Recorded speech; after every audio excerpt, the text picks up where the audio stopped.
Olá, seja bem-vindo ao programa Espiritizar. Continuamos com a nossa série Suicídio, Falsa Solução. Como vimos em videoaulas anteriores, as consequências do suicídio são profundamente difíceis. Mas veremos hoje que a misericórdia divina socorre a todos. Olá, estamos mais uma vez para mais uma videoaula sobre o suicídio como falsa solução. Na videoaula de hoje nós trabalharemos a ação da misericórdia divina sobre os suicidas. Como que a misericórdia divina trabalha em função da ajuda para que os suicidas sofram um pouco menos, ou que eles possam pelo menos ter as suas dores, as suas dificuldades um pouco amparada. Então nós veremos na videoaula de hoje a ação da misericórdia divina. Como que se dá toda essa ação para proteger o suicida, às vezes dele mesmo. Nós vamos inicialmente trabalhar o socorro pelo aprisionamento no Vale dos Suicidas. Quem já leu a obra Memórias de um Suicida, de Ivone Pereira, quando Camilo Castelo Branco descreve os acontecimentos no Vale dos Suicidas, muitas vezes fica horrorizado. Nós vimos em videoaulas anteriores o que acontece nesse vale. Mas nós vamos ver na videoaula de hoje que aqueles que estão no vale, o chamado Vale dos Suicidas, estão sob a ação da misericórdia divina. Seria muito pior se o suicida não fosse levado para esse ambiente onde ele está protegido dele próprio e de ações de outros espíritos, conforme nós veremos. Então relata o Camilo Castelo Branco no livro Memórias de um Suicida, psicografia de Ivone Amaral Pereira. Certa vez, em que ia e vinha tateando pelas ruas, irreconhecível a amigos e admiradores, pobre cego humilhado no além-túmulo graças à desonra de um suicídio, mendigo na sociedade espiritual, faminto na miséria de luz em que me debatia. Angustiado fantasma vagabundo, sem lar, sem abrigo no mundo imenso, no mundo infinito dos espíritos, exposto a perigos deploráveis, que também os há entre desencarnados, perseguido por entidades perversas, bandoleiros da erradicidade que gostam de surpreender, com ciladas odiosas, criaturas nas condições amargurosas em que me via, para escravizá-las e com elas engrossar as fileiras obsessoras que desbaratam as sociedades terrenas e arruinam os homens, levando-os a tentações mais torpes, através de influenciações letais. Então aqui o Camilo Castelo Branco vem descrevendo as situações que ele vem passando. Ele que despertou após o suicídio, depois do desmaio inicial, que nós vimos em videoaulas anteriores, agora está perambulando pelas ruas, sem saber para onde ir, e como ele diz, passando por situações de perigos muito graves, expostos a perigos deploráveis, como ele diz, perseguido por entidades perversas, espíritos que se especializam no mundo espiritual em perseguir outros espíritos, que se colocam como justiceiros e perseguem os seus irmãos em humanidade de formas as mais diversas possíveis. Nós vamos ver daqui a pouco qual é a forma como esses espíritos podem perseguir, podem aprisionar, torturar os próprios suicidas. Esses espíritos não têm necessariamente vinculações diretas com o suicida, porque quando há uma vinculação direta, fruto de um processo obsessivo, os benfeitores espirituais não podem fazer nada com relação a isso. Cada pessoa, ela vai ter na vida aquilo que ela construiu. Então, como disse Jesus, a cada um segundo as suas obras. Quando a pessoa cria inimizades, a lei divina permite até que haja o esforço para que ambos, vítima e algoz, possam se libertar a partir da dor, do sofrimento. Agora, muitas vezes, situações que podem acontecer no mundo espiritual de uma forma deliberada de espíritos malfazejos, o que acontece? A misericórdia divina vela e impede que aconteça aquilo que não está da conta da vida do espírito.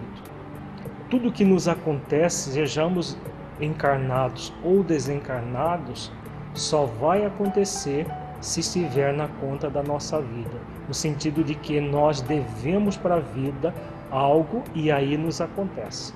Então estamos vendo muito claro nesse relato do Camilo Castelo Branco que ele estava exposto a perigos muito graves, mas que por ação da misericórdia divina, porque a dívida dele não chegava nesse nível de sofrer essas perseguições, ele foi cerceado no chamado Vale dos Suicidas, como vamos passar a ver a descrição a partir de agora. Ao dobrar de uma esquina, deparei com certa multidão, cerca de 200 individualidades de ambos os sexos. Era noite. Pelo menos eu assim o supunha, pois como sempre as trevas envolviam-me e eu, tudo que venho narrando, percebia mais ou menos bem dentro da escuridão, como se enxergasse mais pela percepção dos sentidos do que mesmo pela visão. Aqui o Camilo Castelo Branco faz uma descrição muito interessante, que no próprio Livro dos Espíritos diz que o espírito, ele vê por todo o perispírito. Às vezes o espírito pode ver de costas, às vezes acontece até com o médio desdobrado. Então o ato de enxergar não é necessariamente com os olhos. Então o Camilo, ele se sentia cego porque ele estava passando por uma provação, aliás uma expiação da cegueira, e por isso ele se suicida.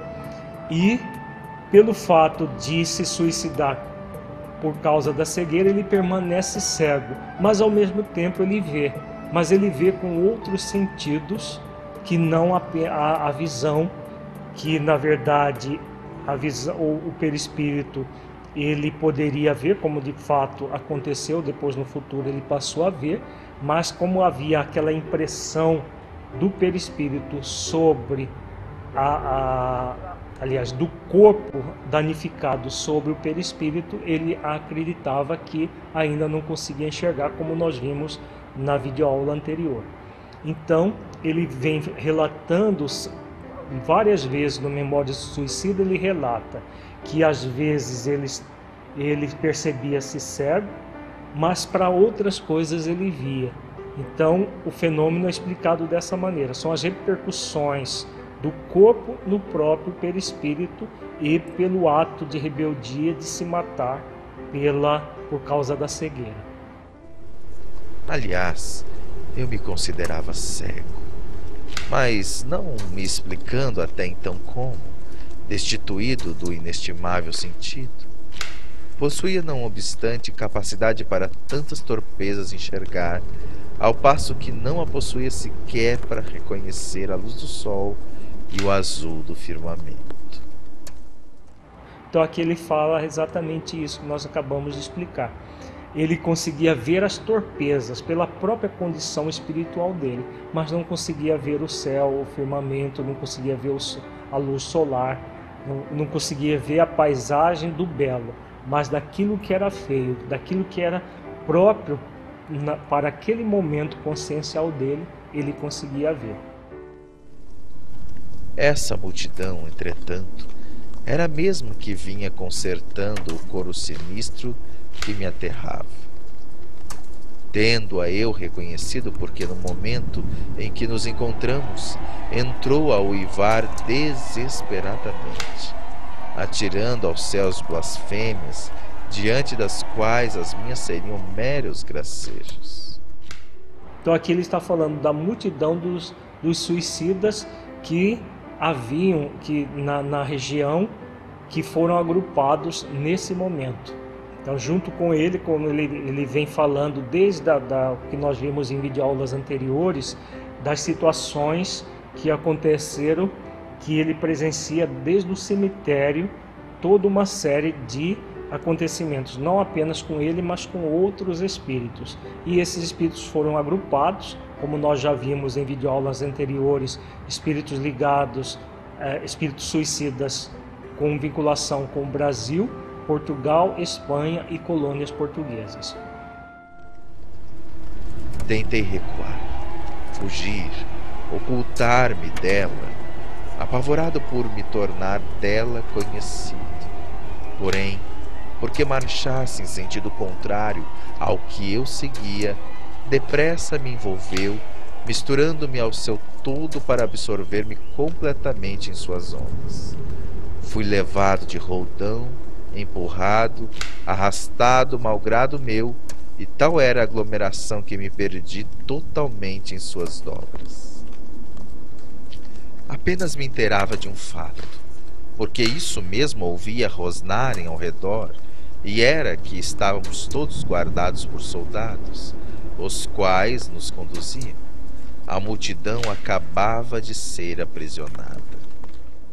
Então aqui ele vem falando da multidão de espíritos suicidas que essa multidão foi aprisionada por guardas, né? Guardas que estavam em cavalos, montados em cavalos. Vejamos a continuidade do relato. A cada momento, juntava-se a ela outro e outro vagabundo, como acontecera comigo, e que do mesmo modo não mais poderiam sair.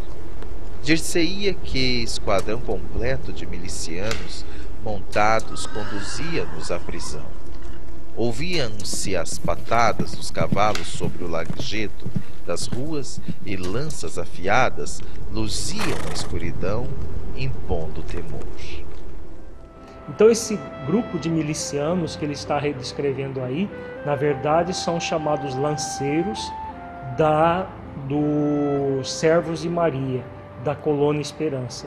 A colônia da cidade Esperança é construída sob os auspícios de Maria de Nazaré para atendimento dos suicidas dessas regiões que nós já falamos. Então esses lanceiros, eles vêm à terra oportunamente e aprisionam esses espíritos suicidas para os levar para o Vale do Suicida. Como nós estamos vendo, parece violência isso tudo, mas na verdade é a ação da misericórdia divina para que não suceda algo pior ao suicida. Protestei contra a violência de que me reconhecia alvo. Em altas vozes bradei que não era criminoso e dei-me a conhecer, enumerando meus títulos e qualidades. Mas os cavaleiros, se me ouviam, não se dignavam responder. Silenciosos, mudos, eretos, marchavam em suas montadas, fechando-nos em círculo intransponível. Na verdade, por que os lanceiros não conversam, não falam? Porque seria inútil. Eles não podem fazer nada com o suicida enquanto não há todo um processo de esgotamento do fluido vital. Então o que eles fazem, o que eles podem, eles fazem. Levam os espíritos para o chamado Vale dos Suicidas, deixando-os ali até que se complete o esgotamento do fluido vital, como nós veremos daqui a pouco. À frente, o comandante, abrindo o caminho dentro das trevas, empunhava um bastão no alto do qual flutuava pequena flâmula, onde adivinhávamos uma inscrição. Porém, eram tão acentuadas as sombras que não poderíamos lê-la, ainda que o desespero que nos vergastava permitisse pausa para manifestarmos tal desejo. Então aqui ele fala dessa flâmula, que na verdade é a flâmula da Legião dos Servos de Maria, que nós veremos mais para frente. A caminhada foi longa. Frio cortante enregelava-nos. Misturei minhas lágrimas e meus brados de dor e desespero ao coro horripilante e participei da atroz sinfonia de blasfêmias e lamentações. Pressentíamos que bem seguros estávamos, que jamais poderíamos escapar. Então quem olha tudo isso, toda essa descrição, dá a impressão de uma violência, mas em hipótese nenhuma é algo assim. É ação da misericórdia divina. Tocados vagarosamente, sem um único monossílabo lográssemos arrancar aos nossos condutores, começávamos finalmente a caminhar penosamente por um vale profundo, onde nos vimos obrigados a enfileirar-nos de 2 a 2, enquanto faziam idêntica manobra os nossos vigilantes. Cavernas surgiram de um lado e outro das ruas, que se diriam antes estreitas gargantas entre montanhas abruptas e sombrias, e todas numeradas. Tratava-se certamente de uma estranha povoação, uma cidade em que as habitações seriam cavernas, dada a miséria de seus habitantes, os quais não possuiriam cabedais suficientes para torná-las agradáveis e facilmente habitáveis. Então aqui o Camilo descreve bem sucintamente como era o vale. As ruas, como se fosse uma povoação de uma cidade, e que as casas seriam cavernas. E por que é dessa maneira? Porque, como ele diz no texto, os habitantes não possuiriam cabedais suficientes para torná-las agradáveis. Porque cada espírito vai plasmar no ambiente aquilo que melhor lhe aprouver, aquilo que ele pode plasmar. Apesar desse local eles já estarem sob a supervisão dos legionários de Maria, eles estarão vivendo de acordo com o seu próprio psiquismo. Porque a misericórdia divina não anula aquilo que nós fazemos, aquilo que nós criamos com a nossa mente, aquilo que nós podemos produzir no ambiente ao nosso redor é consequência daquilo que nós trazemos na intimidade. Por mais que os benfeitores espirituais queiram nos auxiliar de uma forma maior, não é possível. Por quê? Porque é da lei da vida que seja assim. A cada um segundo as suas obras, como ensina Jesus. O que era certo, porém, é que tudo ali estava por fazer, e que seria bem aquela habitação exata da desgraça. Não se distinguiria terreno, senão pedras, lamaçais ou pântanos, sombras, aguaceiros. Então aqui ele vem falando do próprio local, esse local impresso pelo Espírito, que traz no psiquismo dele aquela energia que forma, que produz a partir do fluido cósmico universal, como nós estudamos na videoaula anterior, do laboratório do mundo invisível, toda uma série de ambientes de acordo com o espírito que ali vive. Os espíritos que vivem em colônias medianas e elevadas têm um cenário completamente diferente, um cenário onde predomina o belo, porque são espíritos com capacidade para produzir o belo.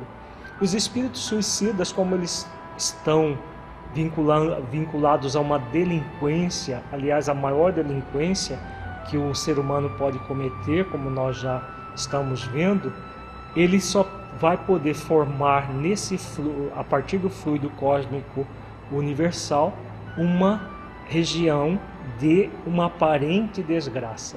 Então, quando ele diz aí da desgraça, é a forma como ele se sente nesse momento.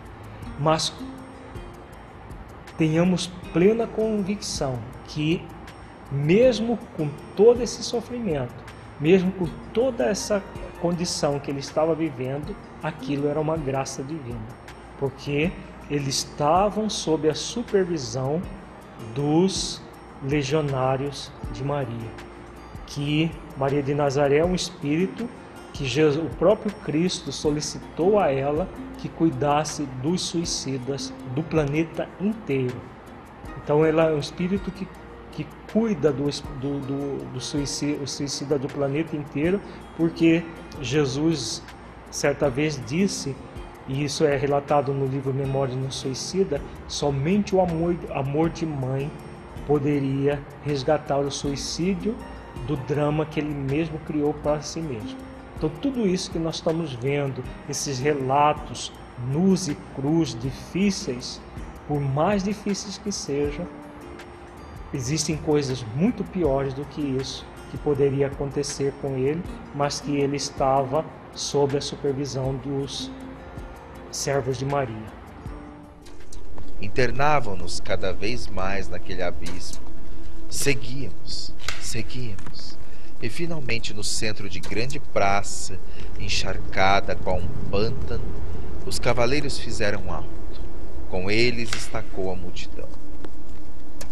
Em meio do silêncio que repentinamente se estabeleceu, viu-se que a soldadesca voltava sobre os próprios passos a fim de retirar-se. Então aqui ele está relatando a conclusão da viagem. Chegaram até o centro do Vale dos Suicidas e ali os soldados os deixaram aparentemente abandonados, mas como nós veremos mais para frente, não estavam abandonados. Mas eles se sentiam, por quê? Na verdade, eles se sentiam abandonados porque eles próprios se auto-abandonaram. Então, se eles se auto-abandonaram, é necessário que eles passem pela situação, né, que é o efeito da causa que criaram. E mesmo assim, supervisionados, amparados pela providência divina. Confusos e atemorizados, seguimos ao seu encalço, ansiosos por nos afastarmos também. Mas foi em vão. As ruelas, as cavernas e os pântanos se sucediam, baralhando-se num labirinto em que nos perdíamos, pois para onde nos dirigíssemos, depararíamos sempre o mesmo cenário e a mesma topografia. Inconcebível terror apossou-se da estranha malta. Então aqui ele descreve o desespero que eles ficaram quando os soldados foram embora e eles tentaram se evadir do local, mas como se fosse um labirinto em que tudo era semelhante, eles não conseguiam se evadir porque nem sabiam onde estavam. Agora nós vamos ver explicações dadas por um espírito chamado Anselmo de Santa Maria, que é o diretor da torre de vigia da colônia Cidade Esperança. Essa torre de vigia é na Cidade Esperança, que é essa colônia construída para abrigar os espíritos suicidas das regiões da Península Ibérica, Brasil e colônias da África. O que existe? Essas torres de vigia, ela observa tudo que se acontece no Vale dos Suicidas, através de aparelhos especiais, específicos dessas regiões, como se fossem aparelhos, essas câmeras de televisão modernas que conseguem filmar à distância e transmitir para uma central tudo aquilo que vai acontecendo. Então aqui já é um relato, já quase na metade do livro Memórias do Suicida, que fala sobre a proteção que representa o Vale dos Suicidas. Então tudo isso que nós vimos, todo esse cenário de horror, na verdade, são recursos da misericórdia divina para a proteção dos espíritos. Então vejamos as explicações do Espírito Anselmo de Santa Maria para entendermos todo esse amparo que os benfeitores espirituais fazem aos espíritos suicidas. Ele diz o seguinte: nossa vigilância há de ser incansável, rigorosa, minuciosa, dada a zona de desordens em que se encontra situada nossa estância. Avizinhando-se da terra e desta recebendo seus múltiplos reflexos perturbadores das gargantas sinistras onde se localiza o vale em qual aglomeramos nossos futuros hóspedes. Então aqui o Anselmo de Santa Maria vem falando do Vale dos Suicidas e de tudo aquilo que acontece no Vale dos Suicidas e na própria colônia Cidade Esperança, que recebe os influxos da terra e das próprias regiões inferiores no mundo espiritual. Das regiões inferiores, onde prolifera o elemento maldoso proveniente das sociedades terrenas e das estradas por onde perambulam hordas endurecidas do mal, cuja preocupação é seduzir, bandeando para suas hostes espíritos incautos e inexperientes, como vós. Tudo isso sem nomear as ondas malignas e invisíveis de fluidos e emanações mentais que sobem da terra, engrossando as do invisível inferior, e às quais desta torre damos caça como faríamos a micróbios endêmicos de peste. Então aqui ele vem colocando tudo aquilo que acontece nessas regiões inferiores. A colônia Cidade Esperança, ela se localiza em pleno umbral, na região umbralina, que é uma colônia de transição para atender exclusivamente os suicidas. Então por isso é necessário que ela esteja nessa região. Então, como ela está nessa região umbralina, ela recebe os influxos energéticos do invisível inferior e da própria terra. Os espíritos maldosos que estão encarnados na crosta da terra emanam vibrações energéticas que empestam essas regiões. E a torre de vigia é para liberar a colônia e o Vale do Suicida minimamente dessas energias, naquilo que é possível. É claro que na colônia com maior intensidade, no Vale do Suicida em menor intensidade, mas evitando, como ele diz, que hordas endurecidas possam seduzir esses espíritos que não têm na conta da vida algo que mereça algo assim. Então eles são protegidos dessa forma como nós estamos vendo.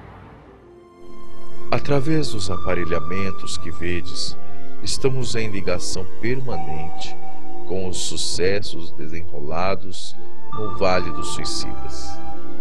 Graças a eles, permanecemos presentes ao que ali ocorre, de tudo sabemos e tudo ouvimos.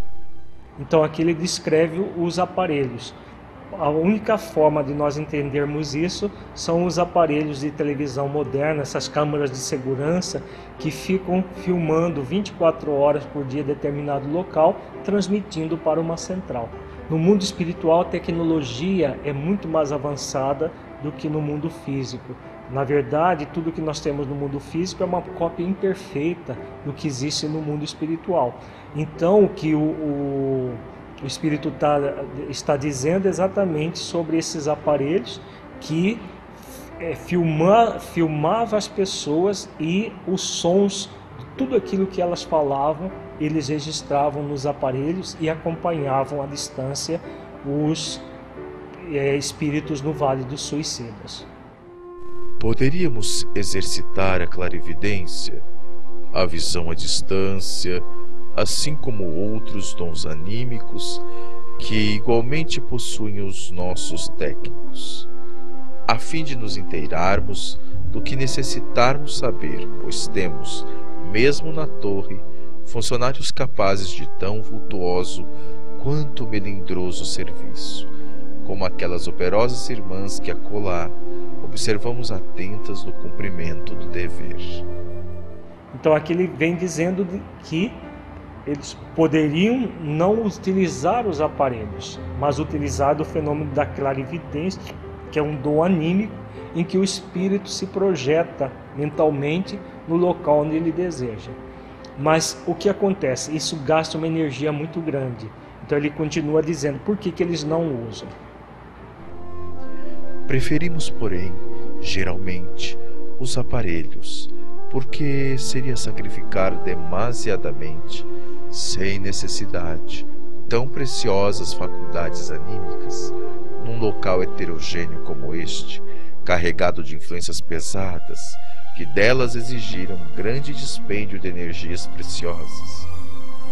Esforços supremos, quando o aparelhamento de que dispomos realiza o mesmo serviço sem exigências vultuosas de ordem mental. Então, os aparelhos facilitam o trabalho dos espíritos. Então, se é possível utilizar aparelho, por que utilizar recursos valiosos, gastando muita energia que poderia ser usada em outra coisa com maior eficácia? No mundo espiritual, a eficiência e a eficácia, todo esse compromisso com esses dois quesitos são muito mais intensos do que no mundo físico. Por muito desgraçados, pois, que sejam os galés do vale, ou os transviados que se aprazem no mal, e cujo raio de ação se encontre no caminho de nossas atividades, jamais se acharão desamparados, pois os servos de Maria velam por eles, com auxílio destes magníficos aparelhos de visão e comunicação, e os socorrem no momento oportuno, isto é, desde que eles mesmos estejam em condições de serem socorridos, transportados para um outro local. Então aqui ele fala exatamente de toda essa ação dos benfeitores espirituais até que o suicida tenha condições de ser socorrido. Mas existe uma como fatalidade a extrair-se do ato mesmo do suicídio contra suas atribuladas presas, a qual impede sejam estas socorridas com a presteza que seria de esperar da caridade própria dos obreiros da fraternidade. É o não se encontrarem elas radicalmente desligadas dos liames que as atêm ao envoltório carnal, isto é, o se conservarem semi-encarnadas ou semi-desencarnadas, como quiserdes. Então por que eles não podem fazer mais? Exatamente porque o suicida, ele está encharcado ainda de fluido vital, e retirá-lo dessa região seria uma violência muito maior para ele. Então ali ele fica até se liberar de todos os fluidos vitais que o prende ao próprio corpo físico. Em tão anormal quanto deplorável situação permanecerá o suicida, sem que nada possamos fazer a fim de socorrê-lo, apesar da nossa boa vontade. Isso, meus filhos, assim é que, e vós, mais do que ninguém o sabeis, é de lei rigorosa, incorruptível, irremediável, porque perfeita e sábia, a nós cumprindo procurar compreendê-la e respeitá-la, para não nos infelicitarmos pelo intento que tivermos de violá-la. Então, o suicida, ele se mata, ele vai contra a lei divina natural, e claro, aqueles espíritos de boa vontade não podem tolher o livre-arbítrio dele e vão necessitar aguardar o momento propício para socorrê-lo. A compaixão nunca falta para espíritos dessa envergadura, mas eles jamais podem fazer aquilo que é próprio de cada criatura. Sempre que um condenado tiver extinguido ou mesmo aliviado o carregamento de vitalidade animalizada, esteja ele sinceramente arrependido ou não, avisaremos o serviço de socorro da vigilância, o qual partirá imediatamente ao seu encontro, trazendo para a guarda da legião. Então, assim que o espírito começa a se libertar completamente do fluido vital que o ligava ao corpo, eles já acionam e os espíritos legionários vão até o Vale do Suicida e trazem os espíritos para serem internados na colônia Cidade Esperança. Então, tal seja a sua condição moral, arrependido, revoltado, endurecido, será encaminhado por aquele departamento ao local que lhe competir. Conforme já sabeis, o hospital, o isolamento, o manicômio e até para estas torres. Então aqui o Espírito vem falando dos vários locais, departamentos da Cidade Esperança, onde os espíritos suicidas são levados após a retirada do vale. Existem almas de suicidas que não chegam a ingressar no vale por vias naturais.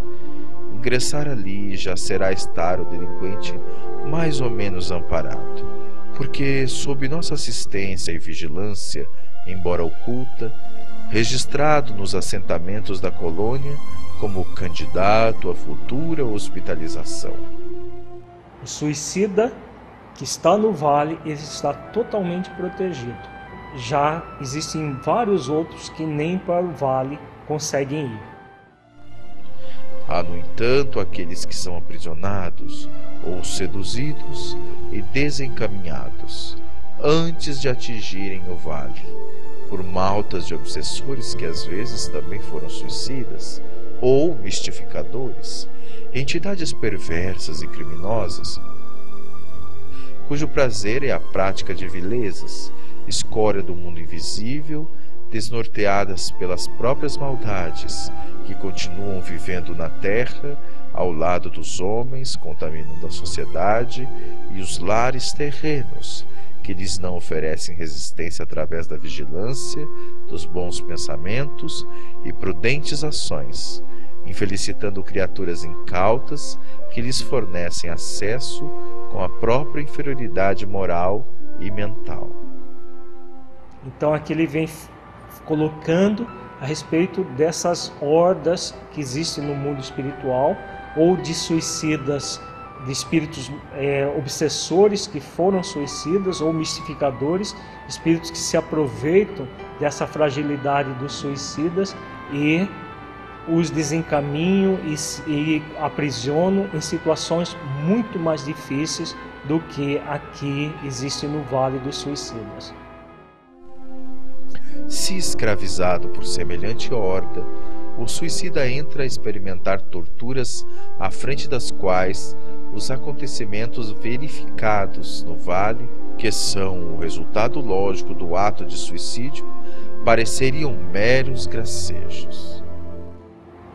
Então é a fala do benfeitor, é muito clara que tudo que nós vimos até agora, por pior que seja, seria muito menos grave do que essas situações que acontecem com muitos suicidas extremamente empedernidos no mal, como nós veremos em futuras videoaulas. Por exemplo, o suicida que é suicida pelo abortamento, por exemplo. É um caso que são situações que a mulher que aborta um outro espírito, ela não vai para o Vale do Suicida, devido ao crime duplo praticado, o próprio abortamento e o suicídio a partir do abortamento. Mas isso nós veremos em futuras videoaulas. Hipócritas e mentirosos fazem crer as suas vítimas serem tais regiões obras suas, construídas pelo poder de suas capacidades, pois invejam as colônias regeneradoras, dirigidas pelas entidades iluminadas, e aprisionando-as, torturando-nas por todas as formas, desde a aplicação dos maus tratos físicos e da obscenidade, até a criação da loucura para suas mentes, já incendiadas pela profundidade dos sofrimentos que lhes eram pessoais. Então aqui fica muito claro. São espíritos extremamente empedernidos do mal que acabam aprisionando esses outros que já estão passando por um drama íntimo que fica muito mais grave, muito pior. Inflige-lhes suplícios, finalmente, cuja concepção ultrapassa a possibilidade de raciocínio das vossas mentes, e cuja visão não suportarias por ainda serdes demasiadamente fracos para vos isolardes das pesadas sugestões que sobre vós cairiam, capazes de vos levar a adoecer. Então aqui o Espírito Santa Maria está falando para o Camilo e outros espíritos que estão fazendo um estágio de aprendizado para ver como funciona a colônia da Cidade Esperança. Então eles estão fazendo esses estágios e ele mostrando toda a ação para eles e que eles não suportariam observar tudo aquilo que se passa nessas situações que somente os espíritos iniciados, aqueles que já são extremamente capacitados intelectualmente e moralmente, conseguem perceber tudo isso sem enfermar, sem adoecer.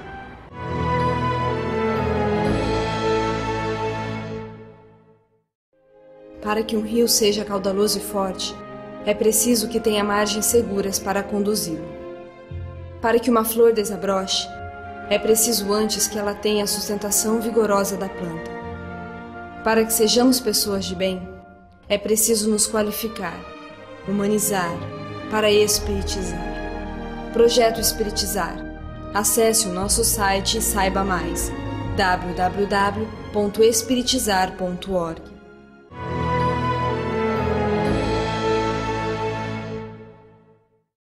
Acompanhe agora o emocionante resgate de Camilo Castelo Branco pela Legião dos Servos de Maria em Memórias de um Suicida.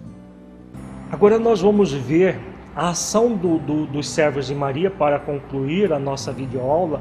Nós vimos que todo o processo é de amparo da misericórdia divina e que aqueles que estão no Vale dos Suicidas estão amparados, como disse o Anselmo de Santa Maria, eles observam com aparelhos especiais e assim que o espírito esteja em condições de ser socorrido pelo desvanecimento da energia vital, eles vão lá e atendem. Então aqui nós vamos agora ver o relato do atendimento do Camilo Castelo Branco. O que acontece com ele e a partir do momento em que ele começa a sentir que os fluidos vitais estavam desvanecendo e o socorro que é feito periodicamente para os espíritos que alcançam essa condição.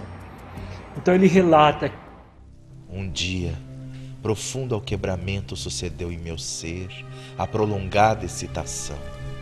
Fraqueza insólita conservou-me aquietado, como desfalecido.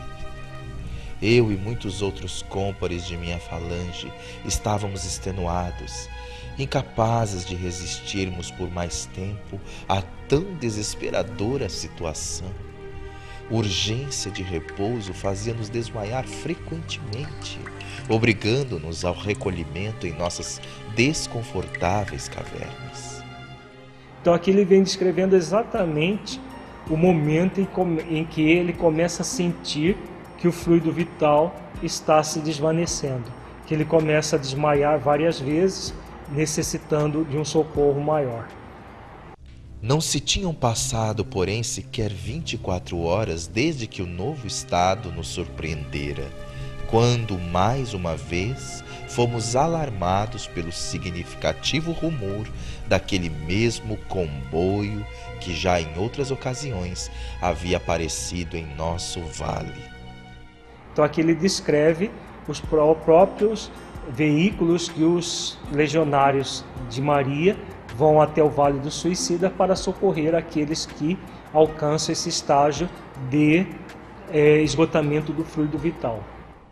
O conhecido rumor aproximava-se cada vez mais. Saímos de um salto para a rua.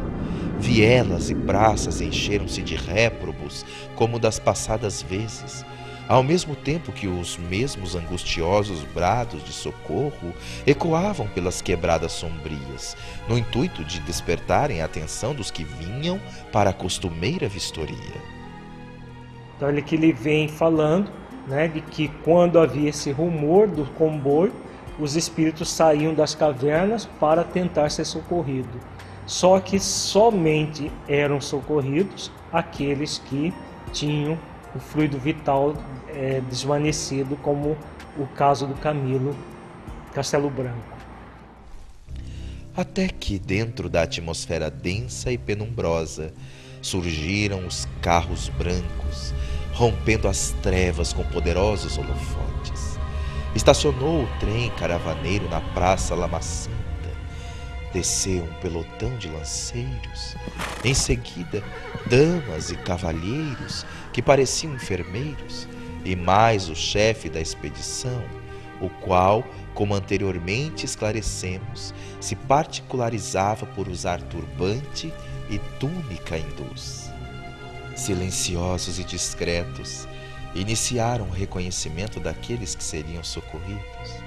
A mesma voz austera que se diria, como das vezes anteriores, vibrar no ar, fez pacientemente a chamada dos que deveriam ser recolhidos, os quais, ouvindo os próprios nomes, se apresentavam por si mesmos. Então aqui ele vem falando de toda a ação que estava acontecendo, os benfeitores espirituais chamando nominalmente aqueles que estavam em condições de serem atendidos. Outros, porém, por não se apresentarem a tempo, impunham aos socorristas a necessidade de procurá-los. Mas a estranha voz indicava o lugar exato em que estariam os míseros, dizendo simplesmente: abrigo número tal, rua número tal. Ou, conforme a circunstância, dementado, inconsciente, não se encontra no abrigo, vagando em tal rua, não atenderá pelo nome, reconhecível por esta ou aquela particularidade.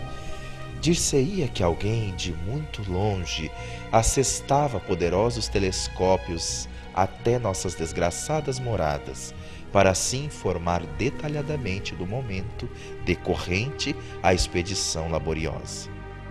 Então aqui ele vem descrevendo exatamente os aparelhos, a ação dos aparelhos que o Anselmo de Santa Maria descreve no texto anterior. Esses aparelhos que vêm até a condição do espírito, se ele está vagando, se ele está dementado, e os benfeitores vão recolhendo de acordo com a necessidade deles. De súbito, ressoou na atmosfera dramática daquele inferno onde tanto padeci, repercutindo estrondosamente pelos mais profundos recôncavos do meu ser, o meu nome, chamado para a libertação. Em seguida, ouviram-se os dos 4 companheiros que comigo se achavam presentes na praça. Foi então que lhes conheci os nomes, e eles o meu. Disse a voz longínqua, como servindo-se de desconhecido e poderoso alto-falante: abrigo número 36, da rua número 48. Atenção, abrigo número 36, ingressar no comboio de socorro. Atenção, Camilo Cândido Botelho, Belarmino de Queiroz e Souza, Jerônimo de Araújo Silveira, João de Azevedo, Mário Sobral, ingressarem no comboio. Todos esses são pseudônimos. Na verdade, Ivone Pereira, ela, pelo fato do Camilo Castelo Branco ser um escritor muito famoso, ela preferiu ocultar o nome dele na época para que não houvesse maiores problemas até legais ou coisas desse tipo. E ela colocou o nome Camilo Cândido Botelho, mas na verdade o espírito chama-se Camilo Castelo Branco. Foi entre lágrimas de emoção indefinível que galguei os pequenos degraus da plataforma que um enfermeiro indicava. Atencioso e paciente, enquanto os policiais fechavam o cerco em torno de mim e de meus 4 companheiros, evitando que os desgraçados que ainda ficavam subissem conosco ou nos arrastassem no seu turbilhão, criando a confusão e retardando por isso mesmo o regresso da expedição. Entrei. Eram carros amplos, cômodos, confortáveis, cujas poltronas individuais, como que estofadas com arminho branco, apresentavam o espaldar voltado para os respiradores, que dir-se-iam os óculos das modernas aeronaves terrenas. Ao centro, 4 poltronas em feitio idêntico, onde se acomodaram enfermeiros, tudo indicando que ali permaneciam a fim de guardar-nos. Nas portas de entrada, lia-se a legenda entrevista antes, na flâmula empunhada pelo comandante do pelotão de guardas. Legião dos Servos de Maria. Dentro em pouco, a tarefa dos abnegados legionários estava cumprida. Ouviu-se no interior o tilintar abafado de uma campainha, seguido de movimento rápido de suspensão de pontes de acesso e embarque dos obreiros. Não contivemos as lágrimas, porém, ouvindo o ensurdecedor coro de blasfêmias, a grita desesperada e selvagem dos desgraçados que ficavam, por não suficientemente desmaterializados, ainda para atingirem camadas invisíveis, menos compactas. Eram senhoras que nos acompanhavam, por nós velando durante a viagem. Falaram-nos com doçura, convidando-nos ao repouso, afirmando-nos solidariedade. Acomodaram-nos cuidadosamente nas almofadas das poltronas, quais desveladas, bondosas irmãs de caridade. Deus misericordioso, havíamos deixado o vale sinistro. Lá ficara ele, perdido nas trevas do abominável. Lá ficara, incrustado nos abismos invisíveis, criados pelo pecado dos homens, a fustigar a alma daquele que se esqueceu do seu Deus e Criador. Comovido e pávido, pude então elevar o pensamento à fonte imortal do bem eterno, para humildemente agradecer a grande mercê que recebia. Muita paz a todos e até uma próxima videoaula. Agradecemos a sua companhia e nos encontramos na nossa próxima videoaula. Para saber mais sobre o Projeto Espiritizar, acesse www.espiritizar.org. Até lá!